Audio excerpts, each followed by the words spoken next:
Right, welcome back po sa Coach Haji Vlog. At thank you po. At maraming salamat. God bless po sa lahat. Sa mga nag-subscribe po, salamat po. Thank you. God bless. Sa mga nag-views, salamat po. Sa mga hindi pa po nagsusubscribe, subscribe na po kayo. Kung medyo mabigat naman po sa damdamin ng subscription, kahit yung like na lang. Comment sa baba o share, salamat po. Nakakatuwa at na-appreciate ko po yun. At sobrang thank you at God bless sa lahat. Okay po? Thank you po. Ang ating tatalakayin ngayon, ito pa, ipinapaabot ko po, disclaimer po. Ang ating tatalakayin po, yung sa lumabas na False Asia Survey. Regarding doon sa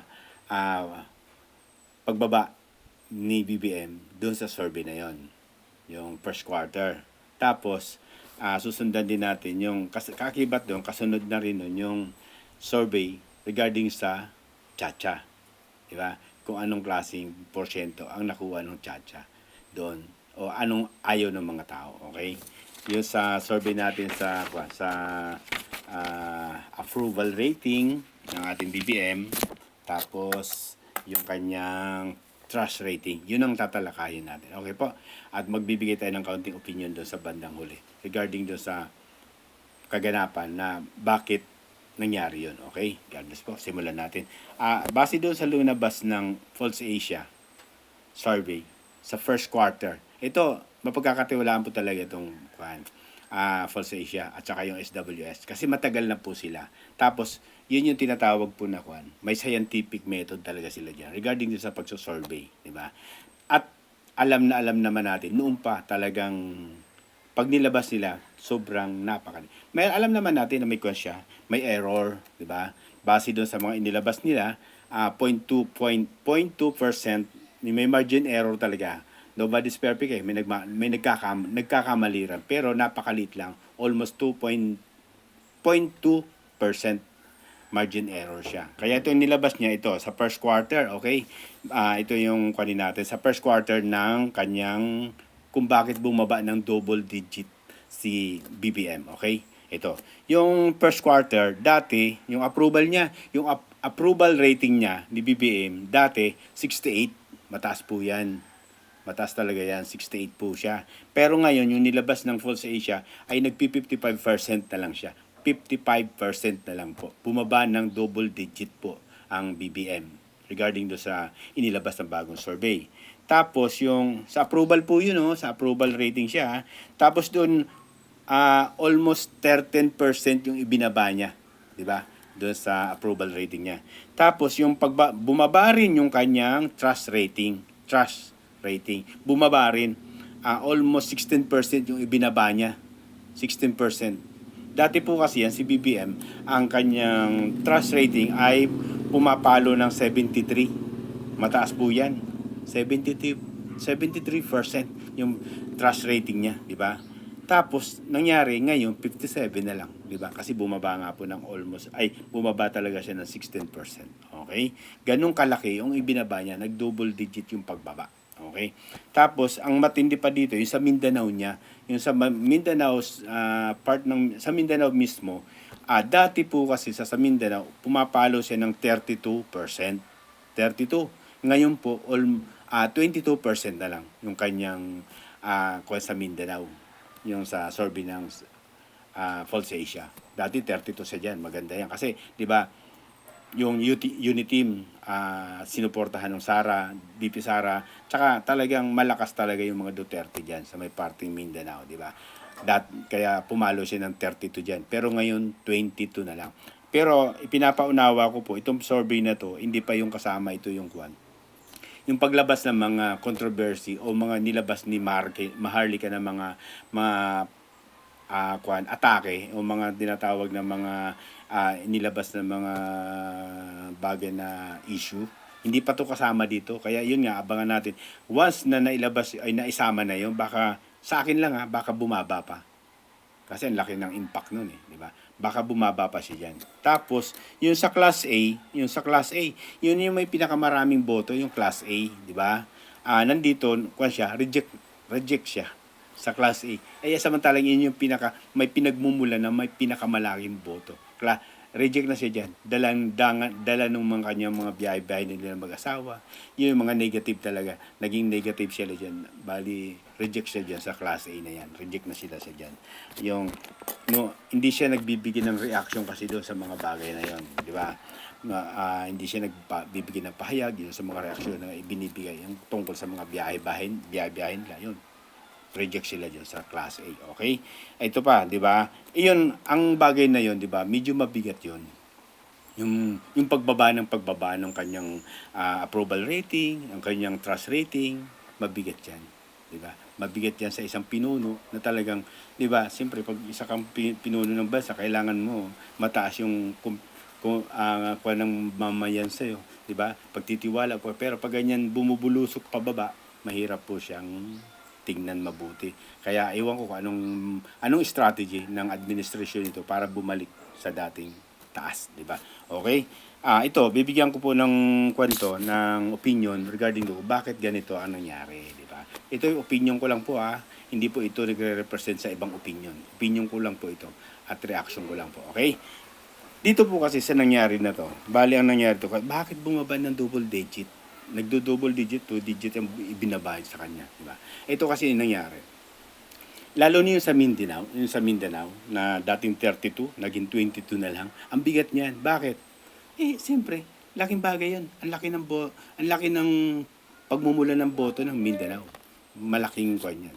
At talagang kumbaga sa milyon yung boto diyan. Kaya ganoon. Pero ito ang napansin ko. Ang nangyari kasi ganito, ito mga kapatid. Ito yung basis na sa nakita ko yung pag-atake nila. 'Di ba? Sa mga Duterte. Pero hindi nyo napansin, kaalyado nila 'yan eh. Kaya nga may unity team 'di ba? Kaalyado nila 'yan. Yung Duterte. Pero hinayaan nila na atakihin yung si BP Sara regarding do sa confidential fund nung Makabayan Black. At saka sa upper house naman yung sa bayan muna kay Senator Risa Ontiveros, 'di ba? Hinayaan nila atake. Samantalang kaalyado nila 'yan. Kumbaga, 'di ba? Kinandili nila yung, 'di ba, Makabayan Black. Pero kung titingnan mo mabuti, base sa aking sarili kong pananaw, 'di ba? Napakalakas na kaalyado, ipinagpalit mo doon sa Makabayan Black. 'Di ba? O isa pa, hindi clear naman yung confidential ni Vivi Sara nung inilabas ng COA. O anong ibig sabihin doon? Wrong moves yung ginawa. Nagkamali ng galaw. 'Di ba? Tinangkilik, niyakap yung Makabayan Black, yung mga paratang nang lumabas yung COA report. Malinis, maayos, walang aligasyon yung mga bagay na ibinigay doon yung nilabas ng COA. Kaya mabigat yun. Imagine mo sa aking sariling pananaw ko kaalyado mo, sobrang lakas. Yung pinakamalakas mong kaalyado, ipinagpalit mo doon sa Makabayan Black. Sa La Manuel, sa Labrosas, tapos yan sa Lacuan, di ba? Yung tatlong Makabayan Black. Para bang ipinagpalit mo diyan. Samantalang titignan mo, napakalakas ng kaalyado mo na yan. Hinayaan nyo sa pangunguna ni Tambaloslos, di ba? Di ba? Ni Lisa Smugs, di ba? Ni Kuting, kasi kung kaalyado mo siya, dapat aayusin mo yun. Kaalyado mo yung vice presidente, dapat nagbibigay ka ng pahayag doon tungkol sa mga atake para sa kanya. Bakit? Ka-unity mo nga yun eh. Pero wala na yun eh. Durog na yun, di ba? Kaya, nangyari, yan yung sarili ko lang opinion kung bakit nangyari bumaba ang ganyan, katindi. Bakit? Siyempre, ang laking impact sa kanila yun. Lalo yung sa Mindanao, di ba? Baluarte naman ng mga Duterte yan.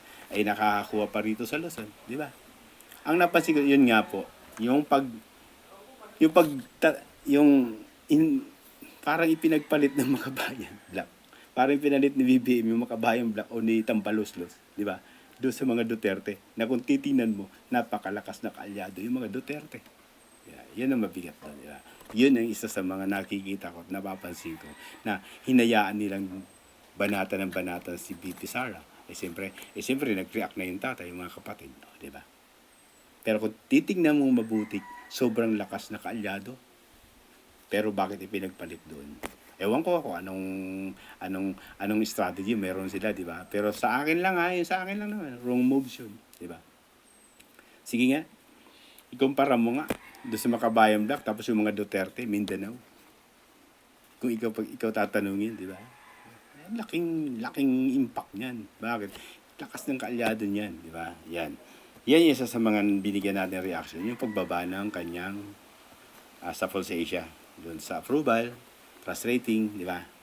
Nasundan pa yun ng pag-atake ng maharlika ng mga nilabas na kuwan, di ba? Dokumento na hindi pa ito yun kasi first quarter tong nilabas ng Pulse Asia na yan eh. Oh.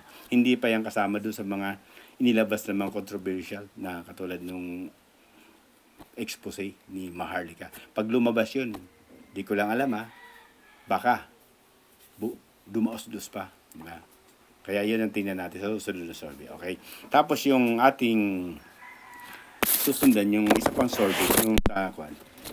Kwan din to, Pulse Asia rin to. Pero, yung sinorvey nila rito, yung tungkol sa Chacha. Ito, bigyan din natin ng kwanto. Yung kwan nila, kasi ito ngayon, ito yung lumalabas ngayon, usap-usapan ngayon, yung pagbibigay ng parang komento, pakikisaw-saw ni Attorney Gadon regarding dyan, di ba? Para bang nagpalit ng kwan eh. Parang, sige, ikaw na muna magtimon. Ikaw naman uli ang parang testingin natin kung uubra. Kasi parang hindi umubra yung sa Kitambay, di ba? Try natin. Parang, yun lang ang sa akin hindi ko po, di yan talaga. Yun, parang sa akin na parang, sige, si Attorney Gadon naman. Kasi, bali Secretary Gadon yan eh. Doon sa bali sa sa tungkol sa kahirapan ang kanyang hawak. Dapat doon lang siya mag-focus, di ba? Binibigyan niya pa ng focus yung sa Chacha eh. Hindi niya, alam mo, Attorney Gadon, di ba? Hindi mo pa nga naaayos yung tungkol sa yung kahirapan ng sambayan ng Pilipino. Pagtuunan mo muna ng pansin yun kung ano mong solusyon yung mga bagay na talaga sobrang napakahirap na ng sambayan ng Pilipino sa sobrang mga mahal na mga bilihin. Sa bigas lang, nagkakandurog-durog na, sibuyas pa. Yun siguro ang isa sa mga ipapayo ko sa iyo. Bagamat napakahusay mo naman. Siyempre, makapakagaling yan. Idol ko yan si Attorney Gadon. Kasi ganyan, buo ka yan eh. Gusto ko yung mga kanya. Kaya lang, ang ayaw ko doon sa kanya, yung nagmumura nga, di ba? Pero yung kanya, galing at ganyan. Pero, napapansin ko parang nakikisaw-saw siya sa Chacha. Diba? Parang ito yung nag-face off. Parang parang nagpalit ng strategy siguro. Ito, sige, doon naman ang ating ikon. Parang ganun lang yun sa akin hindi po hindi ako sige. Basta yun lang parang opinion ko lang po yun. Okay.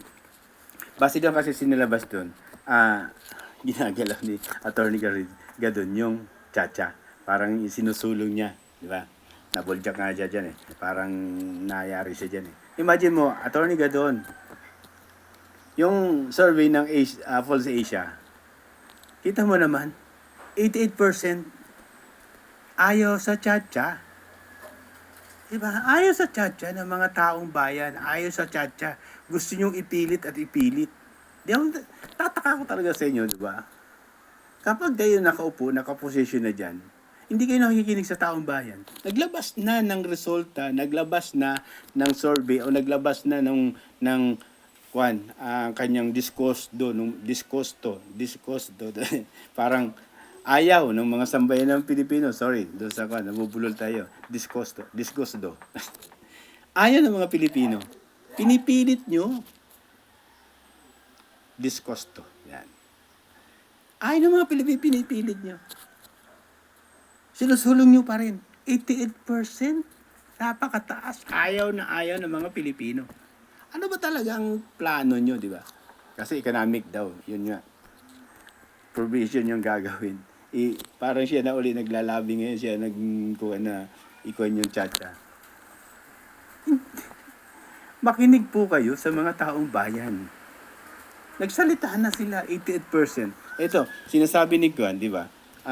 Kaya nga, kuwan daw sila. Ito si Guan, Tingog representative, Jude Adseri, di ba? Adseri, sa Tingog, representative ng party list ng Tingog yan eh. Mayroon daw something daw sa mga questioning ng Pulse Asia, kung bakit daw ganun. Ano ba naman yan?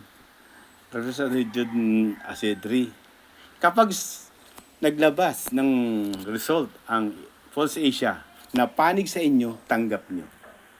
Diba? Pag naglabas ng positibo o magagandang figure, yung False Asia, na papanig sa inyo, kumbinsidong-kumbinsido kayo. Pero kapag naglabas naman ng medyo hindi papanig sa inyo, hindi kayo naniniwala at hindi raw ito magandang mga questioning. Yan, sinasabi rin to ni Kwan ni Representative J.J. Suarez. Yung ganyang kwan daw. Mali daw yung mga tanong. Yung mga, may kwan daw, may parang minanipula yung mga tanong para bumaba. And that hindi daw nila matanggap. Parang nagkakaroon sila ng oppose dito. Oppose sila sa result ng 88%. Yan ang matindi sa inyo nung panahon na tumatakbo kayo, ang Pangulo nyo, si BBM at Bibi Sara, na bumabandera, linabas ng Asia, False Asia, bumabandera. Si Bongbong Marcos, tuwan-tuwa kayo at sabi nyo, paniwalaan nyo kasi magagaling yan mag-survey. Diba? Paniwala kayo. May sinusunod sila yung mga tinatawag na scientific na paano pamamaraan. At kinonyo rin yan. Talagang tama, o ganyan, ano pa man yan. Pero ngayon, ayun na nakukuha ko Pag hindi pumapanig sa inyo, parang kino-question nyo. Pero pag panig naman sa inyo, tuwan-tuwa naman kayo. Ano ba yan? Gusto nyo sa inyo lang lagi papanig? Yung mga ganyang bagay na tanungan o ganyang mga bagay na ginagawa ng survey? Huwag naman ganun.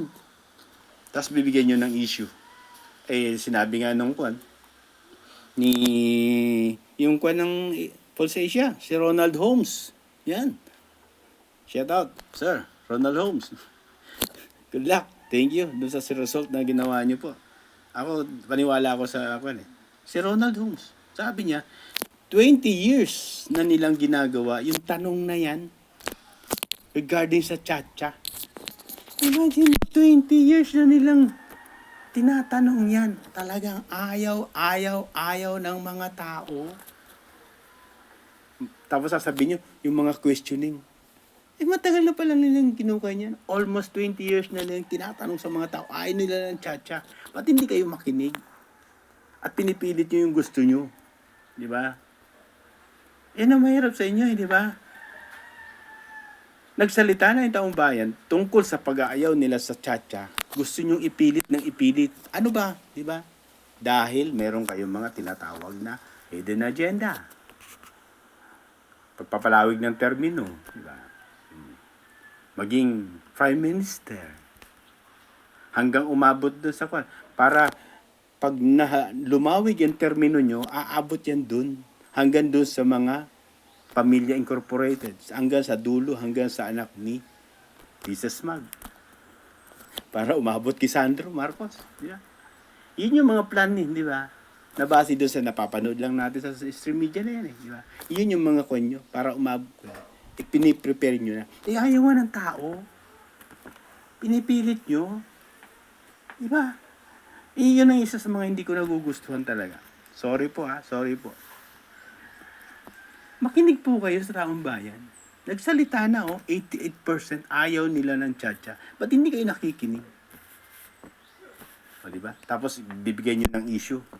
Naku mo ganito yung mga tanong, mga question. Base doon sa interview naman, kay Ronald Holmes, tagal na nilang ginagawa yung ganyan tanong, talagang ayos sa Chacha. At wala silang interest na bagay na para manipulahin yung mga tanong o mga sagot doon. Ganun lang kasimple po yun. Diba? Kapag panig sa inyo, support tama. Pag pumanig sa inyo, tama. Pero pag medyo para manegatibo sa inyo, hindi tama. Gusto nyo lang, puro sa inyo no? Puro sa inyo lang, no? Grabe naman kayo. Puro sa inyo lang gusto nyo. Anong klase naman yan? Huwag naman ganon. Diba? Huwag naman ganon. Gusto nyo laging yung... parang nakikita ko ba ganito? Yung gusto nila, yung agos ng alon, puro papunta sa kanila. Diba? Kapag yung agos ng alon ay pumunta sa iba, parang hindi niya matanggap. Diba? Ganun lang kasi. Yun ang isa sa mga hindi ko nagugustuhan. Diba? Samantalang nung maglabas ng False Asia result o yung presidential result yung sa survey na talagang bumabandera yung Bongbong Marcos, Sara Duterte. Talagang nagdalakihan yung mga tayo eh. Di ba? Pag tinatanong mo, credible po kasi yan. Di ba? Mga ganun. Credible po kasi yan. Talagang, yan na yung mga kanina. Talagang katanggap-tanggap po yan. Kuhanin natin. Yung mga ganun, no? Pero pag time na, ganito, nilabas, 88%. Ay, kailangan paimbestigahan ka sa Congress. Yung mga questioning mo, line of questioning mo, ganito, ganito. Parang, parang kinukuhan mo yun sa chacha, para ganun. May mga ano nung mga pinagpapaliwanag dito ni Kon? Ni Jude, yung representative ng Tingog, si Jude Asedri, at saka ni JJ Suarez. Grabe naman itong mga to. Tagal nyo na sa politika, di ba? Tagal na nagkukuha niyan. Nagsusurvey yung False Asia, kung ano ng mga pinagsasabi nyo. Di ba? Basta pag hindi pumalig sa inyo, may nangyari hindi maganda mga tanong. Ano ba yan? Kung pwede naman, tanggapin nyo naman. Ay, no? Napakalinaw niya, no? 88%, tanggapin nyo. Di ba? Huwag tayo masyadong yung mga bagay na hindi naman alam nyo naman na trabaho na nila yan. Tagal na nilang trabaho yan. Di ba? Wala yung kuhan. Kumbaga, di tanungin nyo kung sino nagpa-survey. Di ba? Tanungin nyo. O, di ba? Para maintindihan nyo. Pero yung sasabihin nyo na kailangan yung magpaliwanag o baka ipatawag sa Congress. Ano ba yan? Parang kayong pukan tayo dyan eh. Kapag nakapagkuhan ng medyo negatibo para sa inyo, patawag ka agad. Ano ba yan? Eh, kuhan ninyo. Maging patas lang. Yung maging noon, banderang-bandera kayo. Kung todo suporta kayo. Tagal na nilang trabaho yan eh. Diba? Tagal na nilang ginagawa yan. Tapos i-issue nyo ng gano'n. Diba? Kita nagsalita na 88% ayaw na sa chacha. Huwag nyo ipilit. Ayaw ng mga taong bayan sa chacha. Kayo po, Attorney Gadon, Secretary Gadon. Makinig po kayo sa taong bayan. Pag kayo na, ewan ko ba sa mga ganito, no? Pag nakakaupo parang, dati naman, kung lumapit sa taong bayan, kung nangangampanya, kung todo ko pa, makikinig kami, ganito, ganyan. Ngayon, nagsalita ng taong bayan, ayaw makinig. 88%? Napakataas niyan. Tapos sasabihin yung questioning minapul. Ano ba yun? O ganun. Diba? At isusulong mo uli. Nagbago lang ng estratehiya eh. Diba? Nagkakuha na sa Tambaluslos, diba? Nangyari sa mga PI nila. Ito, chacha naman, economic, diba? Oh. Ayaw nga. Huwag nyo ipilit yung gusto nyo. Makinig kayo sa taong bayan. Dahil taong bayan ang naglalagay sa inyo. Ganyan lang kalinaw ang mga simpleng kwan lang po. Wala tayong kwan dyan eh. Suportahan nyo o igalang nyo yung kagustuhan ng taong bayan. Kung ayaw nila, sana wag nyong ipilit. Kahit magpa-survey po kayo magpa-survey ng sarili nyo survey. Lilitaw at lilitaw, 88% pa rin yan. Na ayaw ng mga tao sa SADCA. Tapos ipipilit nyo. Yung mga strategy nyo, di ba? Galawang ko galawang mga ko manang-mana talaga doon sa trapo nyo, mga ko nyo, puod nyo manang-mana yung mga galawan nyo talaga di ba? Trapong-trapo para humaba, para manatili kayo, tumagal kayo diyan. Ganun. Wala tayong wala tayong sinasabi na ano pa man. Basta sa economic, welcome naman yan di ba? Para maayos at pumasok yung mga investor. Wala namang problema, maganda yan Pero once na, di ba? Kasi buo yan Pag ginalaw yan, may posibilidad na kalikutin nyo yung term. Iyon ang isa sa mga walang tiwala yung taong bayan sa inyo. Bakit? Kita yung barahan nyo Alam yung barahan nyo kung paano kayo gumalaw at paano yung gumawa ng mga pasingit-singit. O, di ba? Katulad yung nangyari sa di ba? Sa budget ng 2024, di ba? Ilang trillion yan, di ba? May isiningit kayo doon. Sabi nga ni Senator Pampilo Lacson, hindi naman daw masama na parang nabulaga ka na lang doon. Di ba? Pagkatapos sa BICAM, di ba? Nakita na nila, may pondo yung DSWD, 26.7 billion sa AKAP. Pero doon pinag-uusapan, walang nakalagay doon. Bigla na lang may sumingit doon. Ang matindi pa doon, yun, di ba? Under sa House of Representatives kay Speaker, tambaluslus, di ba? Tapos wala pang guidelines. Di ba? O paano ka magtitiwala sa inyo yung ganung mga banatan, yung mga ganung galawan? Di ba? Huwag ganun. Basta po pag naglabas yung ganun, sentimento, yun yung tinatawag ko, sentimento ng mamamayan. Umayaw sila eh. Ayaw nila, makinig naman po kayo. Pakinggan nyo naman po kami mga mamamayan. Dahil kami po ang naglalagay sa inyo dyan. Okay po, salamat at God bless sa inyong lahat. At sana nabigyan po natin ng kaunting reaction. Yung mga bagay na yan, wala tayong kinukanya na. Ang akin lang po, ini-establish ko lang yung mga ganong ganapan na dati, suportang-suporta. Pag sa panig sa kanila, nakapanig yung survey para sa kanila. Ngayon naman na medyo dumaos-dos, gagawa ng issue, di ba? Okay po, God bless. Basta ganun lang po, lagi ganito mga kapatid. Pag mali, pag tama, magsama-sama tayo. God bless po at salamat po sa inyong lahat.